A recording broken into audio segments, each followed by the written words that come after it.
tarde, galera. Um abraço a você que nos acompanha aqui no canal. Você pode acompanhar, estamos aqui ainda no estádio Beira-Rio, vídeo gravado após a vitória do Internacional e a despedida de D'Alessandro.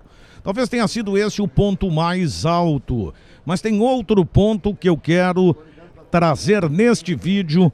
Por isso eu te convido a acompanhar até o final. Mas antes, vem aqui no canto da tela para se inscrever, deixa um comentário aqui embaixo, curtir o vídeo, dá o joinha e também ativa o sininho para que o YouTube possa te avisar sempre de conteúdo novo por aqui.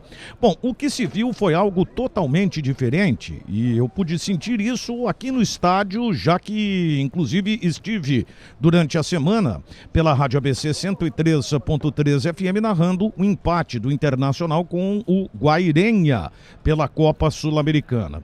E a saída do Medina trouxe um ambiente totalmente diferente no jogo de hoje, principalmente em relação ao comportamento do torcedor.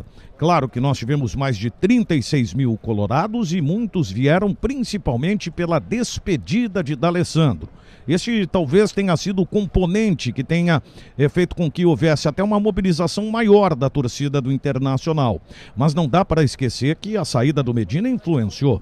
E isso realmente comprova o quanto a presença do Medina no comando técnico do Internacional fez mal ao clube. Primeiro pela demora da direção ao trocá-lo, e o Inter teve várias oportunidades. A derrota para o Globo, a eliminação no Campeonato Gaúcho já no primeiro Grenal, porque a tarefa era difícil reverter jogando no estádio Beira-Rio, e até mesmo o jogo contra o Guairenha, mas que esse, claro, acabou sendo a gota d'água. A demora que a direção levou para trocar o treinador. A tendência realmente é que seja Mano Menezes. Eu acho que é a melhor escolha de fato, mas a sintonia do torcedor com o time e a presença do Medina e agora com a saída do Medina fez com que a gente visse um Internacional diferente. Claro que ainda é um Inter que carece de qualidade, um Inter que ainda tem problemas em relação à composição do seu grupo. Acho que há uma limitação técnica no grupo do Internacional, mas eu entendo que o Inter, ao mesmo tempo que ele não tem a capacidade para ganhar títulos, ele tem a condição de jogar mais do que vinha jogando com o Medina, que inventou algumas situações no time e que me pareceu, essas invenções vieram inclusive com o aval da direção. A vinda do Paulo Autuori é extremamente importante, porque ele teve uma participação nesse processo aí de mais um recomeço do Inter. Essa é a palavra constante que pauta o trabalho da atual direção, mas a presença do Paulo Autuori já até nas negociações com o Mano Menezes são importantes, porque é um treinador que vem com a confiança do Paulo Autuori, que inclusive foi técnico do Internacional e agora desempenha uma outra função. É o cara que vai realmente ditar tudo aquilo que será feito no vestiário, trazendo um parceiro, uma pessoa de confiança como é o Mano Menezes. E o que se viu dentro de campo foi um Inter diferente, um Internacional com atitude, também, claro, na questão da última partida do D'Alessandro, pode ser, mas o Inter mais empenhado, o Inter que agrediu mais o adversário, e o Fortaleza, ele vem realmente fazendo um trabalho através do Vojvoda interessante, porque é um time que tem proposta de jogo. E o grande salto do Inter na partida, já no começo do jogo, e até foi citado pelo Nando Gross na transmissão da ABC, é que o Fortaleza viria com a marcação mais alta, obrigando o Internacional a ter a bola mais restrita ao seu campo. E o Inter acabou na ligação direta, mesmo que fosse desta forma, uma forma simples, né, na reposição do goleiro Daniel, fazendo com que houvesse uma mudança na questão da marcação do Fortaleza. Foi um jogo em alta rotação, foi um jogo muito interessante aqui no Beira-Rio, em que se viu um Internacional bem, ainda com falhas, é verdade, mas bem. O Inter teve, além da presença do D'Alessandro, a estreia do René, dá para dizer que mesmo que tenha cometido uma penalidade, fez um jogo interessante. O Bustos, mais uma vez bem, aliás, sofreu um pênalti, né? O torcedor cobrou dos pênaltis marcados para o Fortaleza, e aí eu não vou discutir, porque achei que ocorreu tanto a primeira quanto a segunda penalidade, mas a reclamação ficaria no pênalti que não foi marcado para o Internacional. Não é porque ele deu o pênalti certo que eu vou criticar o fato dele ter marcado as penalidades, que ao meu ver elas realmente ocorreram. Mas o comportamento do torcedor, ele foi importante.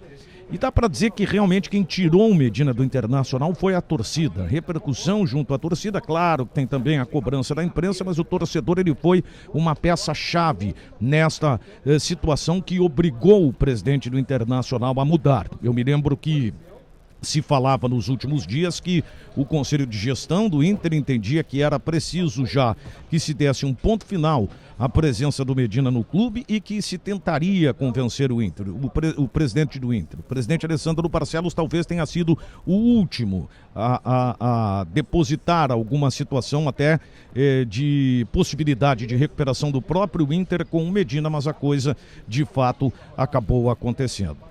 Até onde esse Internacional vai chegar, a gente ainda não sabe. É preciso ter um novo treinador, uma ideia estabelecida de jogo, a presença de jogadores que foram contratados, e um deles foi importante, Alan Patrick, e uma situação no jogo hoje me chamou a atenção, de um jogador que eu já tinha visto jogar, e vi alguns jogos dele do Novo Hamburgo, que eu gostei desse jogador e até elogiei a direção pelo movimento de mercado feito.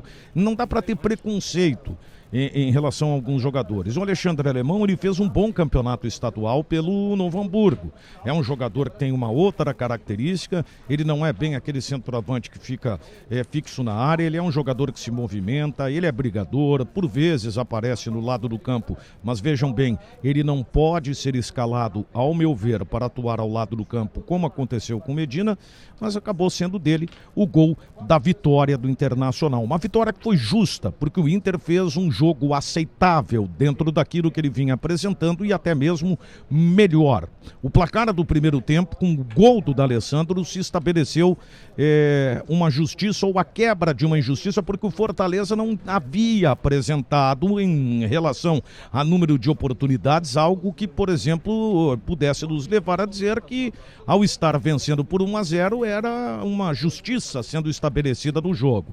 Não, mas o Inter logo ali no último lance do primeiro tempo, e que roteiro, né, gente? Acabou com o gol do D'Alessandro, tendo a igualdade no marcador e vencendo a partida no final. Foi um Inter bem diferente do Medina. Se não foi ainda um Internacional totalmente organizado, foi um Inter com situações interessantes, como a do René que eu falei, como a do D'Alessandro, como a do Alexandre Alemão, e eu não posso esquecer de citar um jogador que, ao meu ver, teve uma partida destacadíssima, e só não o elegi como o melhor em campo por tudo que cercou o jogo de hoje. Afinal de contas, era também a última partida do D'Alessandro, e dentro do que ele vinha jogando nos últimos jogos, ele teve no primeiro tempo uma participação muito boa, mas esse jogador foi muito bem na partida. O zagueiro Rodrigo Moledo, até o Marcelo Salzano, que está ao meu lado aqui, citou 463 dias, né, Salzano, que o Rodrigo Moledo não jogava com a camisa do Internacional, e acabou tendo realmente uma atuação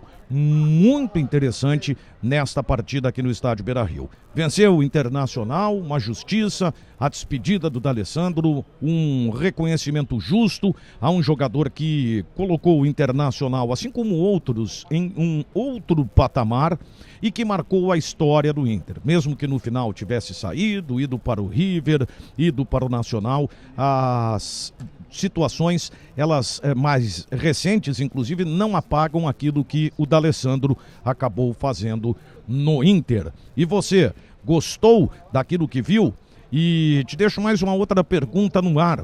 Já que o Wesley Moraes começou a partida, acabou saindo, entrou o Alexandre Alemão. O Alemão entra em vantagem, principalmente por ter feito gol nessa briga por uma vaga ao time titular. E Mano Menezes é realmente o nome ideal para comandar o Inter nesse momento? Comenta aqui embaixo. Vem aqui no canto da tela, se não está inscrito, te inscreve, dá o joinha, ajuda bastante, e ativa o sininho para o YouTube te avisar de conteúdo novo por aqui. Beleza? Fui!